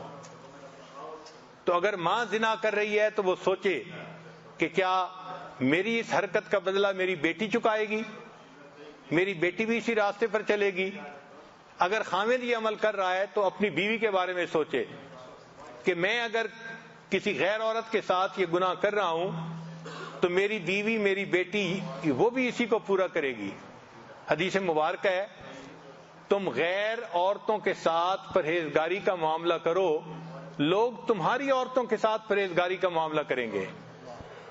اور جو انسان غیر عورتوں کے ساتھ بدکاری کا معاملہ کرے گا تو علماء نے لکھا ہے کہ اس کے گھر میں بدکاری ہوگی, اور اگر گھر کی عورت سے نہیں ہوگی تو گھر کی دیواروں کے ساتھ بدکاری ہوگی. یعنی اس نے اس کا قصاص چکانا ضرور ہے. تو کیا ضرورت ہے اس گناہ میں پڑنے کی کہ جس گناہ کا قصاص ہماری اولادیں آگے چکائیں گی. ہمارے اپنے گھروں میں گناہ آئے گا, اس لیے اپنے آپ کو گناہ سے روکیے اور وہ عمل کیجئے جس کی شریعت نے اجازت دی ہے. جب تک دل میں یہ خوف نہیں ہوگا کہ اس سے اللہ ناراض ہوتے ہیں اور اس کا قصاص دینا پڑے گا, انسان ان گناہوں سے نہیں بچ سکتا. چنانچہ یہ 2-3 باتیں ذہن میں رکھیں کہ جو کچھ ہوتا ہے وہ ہمارا ہی رزق ہوتا ہے, ہم اس کو خلاف شرع طریقے سے کیوں حاصل کریں. یہ تو ایسا ہی ہے کہ مزدور کو تنخواہ ملنی تھی اور وہ تنخواہ کو چوری کر لے, اس کو کون عقل مند کہے گا؟ اور بے وقوف آدمی, یہ تمہاری تو تنخواہ تھی, تم 2 دن صبر کر لیتے تو تمہیں مہینے کی تنخواہ مل جاتی. تم نے وقت سے پہلے اس کو چوری کر لیا تو مالک کی نظر میں مجرم بن گئے. یہ ہمارا ہی رزق ہے جو ہمیں ملنا ہے. ہم وقت سے پہلے جو کرتے ہیں یہ گناہ تو ہم اللہ کی نظر میں بھی مجرم بن جاتے ہیں. اور دوسرا یہ کہ اس کا قصاص ہے. اور ایک تیسری بات کہ یہ جو جنسی گناہ ہیں یہ اللہ تعالیٰ کو بہت ناپسند ہیں, اس لیے فرمایا وَلَا تَقْرَبُوا الزِّنَا, زنا کے قریب بھی نہ جانا. یہ نہیں کہا کہ زنا نہ کرنا, قریب بھی نہ جانا. یعنی جو اس کی مبادیات ہیں اس سے بھی بچو. بات کرنا, دیکھنا یہ ابتدا ہے, اس سے بھی بچو. چنانچہ ہم اس سے بچیں اور احیا اور پاک دامنی کی زندگی گزارنے کی کوشش کریں. پھر ایک مرتبہ حضرت رحمت اللہ علیہ نے ایک واقعہ سنایا جس کو تلبیس ابلیس میں بھی لکھا ہے. ایک حافظ قرآن تھا, اس نے کسی بے ریش لڑکے کو شہوت کی نظر سے دیکھا تو اس کے استاد نے کہا کہ تم نے ایسا کیوں غلط نظر ڈالی؟ تو اس نے آگے سے جسٹیفائی کیا, نہیں میں نے تو ویسے ہی دیکھا ہے, اور کہہ دیا کہ اللہ ایسی شکلوں کو بھی جہنم میں ڈالیں گے. تو حضرت رحمت اللہ نے فرمایا کہ وہ حافظ قرآن تھا, اس ایک نظر ڈالنے کی وجہ سے 20 سال کے بعد قرآن پاک ہی بھول گیا. تو جب یہ بیان میں واقعہ سنا تو مجھے بہت پریشانی ہوئی بعد میں کھانے پہ حضرت نے اپنے ہاں بلایا تو میں نے حضرت سے عرض کیا کہ حضرت میں کم علم ہوں، کم سمجھ ہوں، مجھے کچھ باتیں سمجھ میں نہیں آتی، آپ اجازت دیں تو میں آپ سے پوچھ لوں؟ فرمایا پوچھو۔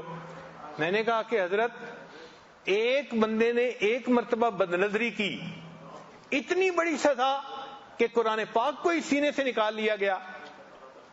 تو حضرت نے فرمایا ہاں، وہ اس لیے کہ یہ اللہ تعالی کی غیرت کا معاملہ ہے۔ میں نے پوچھا حضرت کیا مانا؟ تو فرمایا کہ نبی الاسلام نے فرمایا کہ انا اغیر الناس، میں انسانوں میں سب سے زیادہ غیور ہوں، واللہ اغیر منی، اللہ مجھ سے بھی زیادہ غیور ہیں۔ تو اللہ غیرت کرتے ہیں کہ ایک بندہ مجھ سے محبت کرنے کی بجائے غیر سے محبت کا اظہار کر رہا ہے، یہ اللہ کی غیرت کا معاملہ ہے۔ اور جہاں غیرت کا معاملہ آ جاتا ہے وہاں اللہ تعالیٰ ایمان سے بھی محروم کر دیں تو یہ بھی ممکن ہے۔ اس لیے جو دوست لکھتے ہیں نا آئی لو یو، یہ 3 لفظ لکھتے ہوئے ہاتھ کانپنے چاہیے، بندے کا دل کانپنا چاہیے کہ میں کسی کو یہ لفظ لکھ رہا ہوں، کہیں ایسا نہ ہو کہ اس میسج کو بھیجنے پر اللہ تعالیٰ اپنے دفتر میں یہ لکھوا دیں کہ I don't love this person, یہ تو غیر سے محبت کرتا ہے، یہ میرے محبت کرنے والوں میں شامل نہیں ہے، اس کا نام نکال دو میری۔ تو کہیں اللہ کے دفتروں سے ہمارا نام ہی نہ نکال دیا جائے۔ ایسے الفاظ مت کہیں کسی کو، اس کو کہیں جہاں شریعت نے اجازت دی ہے، اس کے علاوہ نہیں۔ تو یہ اللہ تعالیٰ کی غیرت کا معاملہ ہے، اس لیے ایسے گناہوں سے بچنا اور اللہ تعالیٰ سے معافی مانگنا یہ ہمارے اوپر لازم ہے۔ اللہ تعالیٰ ہمیں شہوت کے گناہوں سے محفوظ فرمائے اور ہمیں اپنے نفس پر غالب آنے کی توفیق عطا فرمائے۔ وآخر دعوانا ان الحمد للہ رب العالمین۔ کچھ دیر مراقبہ کر لیجیے۔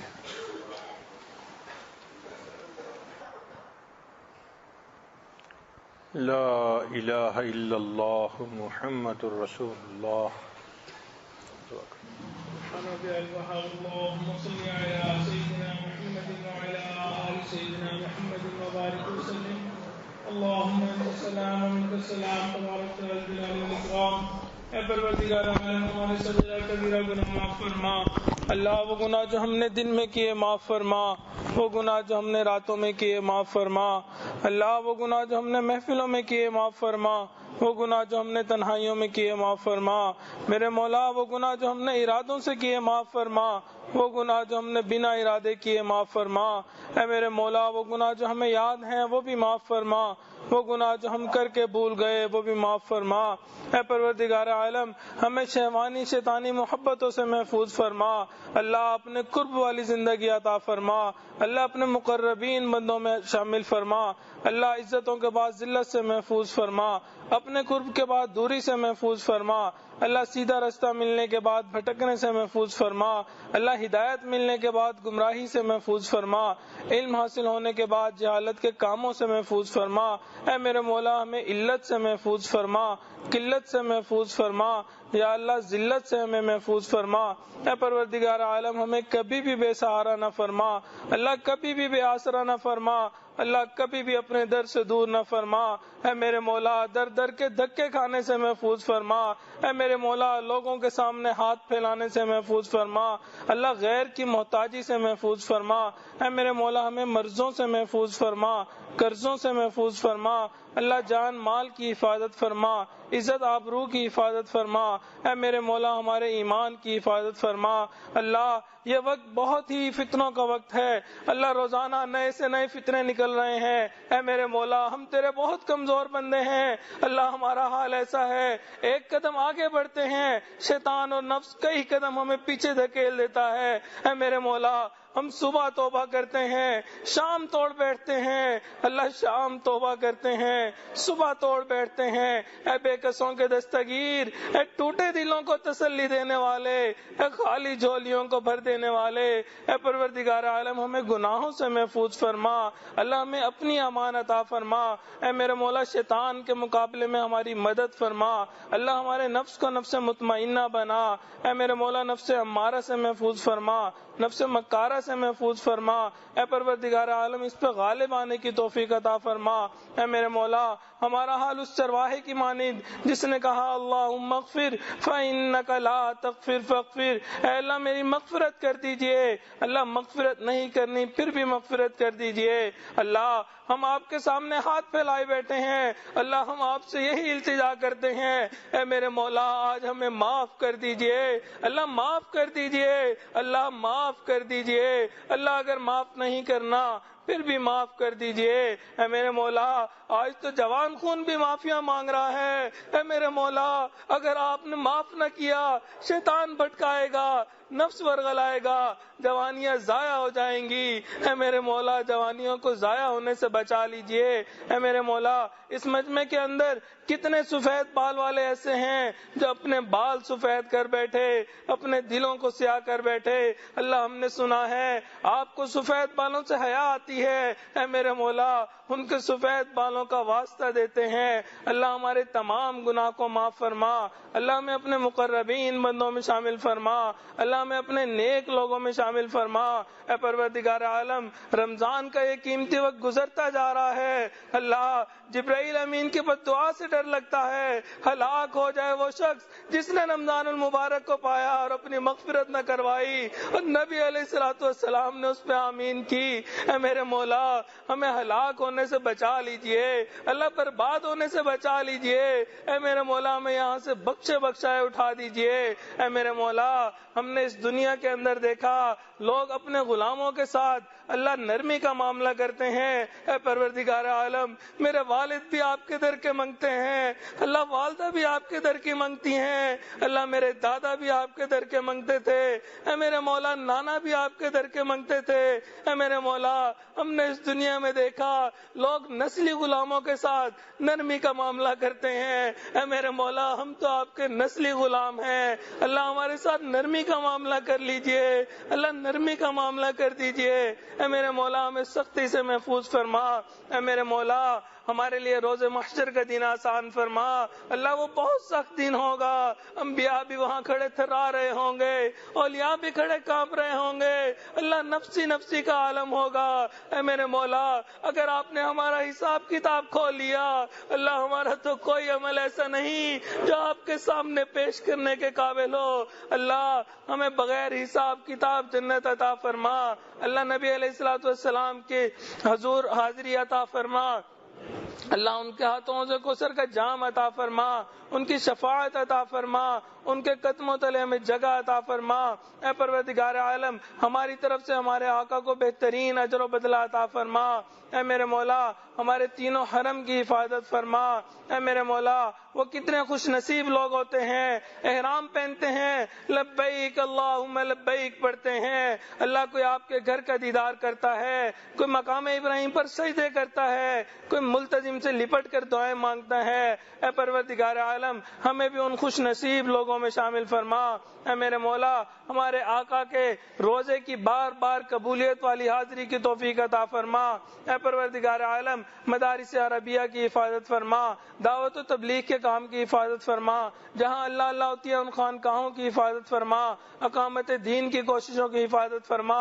اے پروردگار عالم کہت الرجال کا دور ہے، جو بزرگ چلے جاتے ہیں اس کے بعد کوئی دوسرا ویسا نظر نہیں آتا، اے پروردگار عالم ہمیں اپنے حضرت کی قدر جانے کی توفیق عطا فرما، اللہ ان کی زندگی میں برکت عطا فرما، اللہ ان سے صحیح معنوں میں فائدہ حاصل اٹھانے کی توفیق عطا فرما، اے پروردگار عالم ان کے کاموں میں برکت عطا فرما، ان کی صحت میں برکت عطا فرما، ان کے رزق میں برکت عطا فرما، اللہ قدم قدم اپنی برکت شامل حال فرما، اے پروردگار عالم قیامت کے دن اپنے مشائخ کے سامنے شرمندگی سے محفوظ فرما، اللہ مشائخ کے بالوں پہ اللہ سنوں پہ دھبا بننے سے محفوظ فرما، اے پروردگار عالم مشائخ کے لیے باعث شرمندگی نہ بنا، اے پروردگار عالم ہمیں ان کے لیے باعث عزت بنا، اللہ خوشی کا باعث بنا، اے پروردگار عالم دلوں کی جو نیک تمنائیں ہیں جو حاجات ہیں ان کو پورا فرما۔ اے میرے مولا حاضرین مجلس کی جو تمنائیں ہیں، جو نیک خواہشات ہیں، ان کو پورا فرما۔ اے پروردگار عالم، کتنے لوگ ایسے تھے جو آنا چاہتے تھے نہیں آ سکے، اللہ ان نے سسکتی آنکھوں کے ساتھ، اللہ آہوں کے ساتھ، روتی ہوئی آنکھوں کے ساتھ ہمیں بھیجا۔ اے پروردگار عالم، ان کی بھی دلوں کی نیک تمناؤں کو پورا فرما۔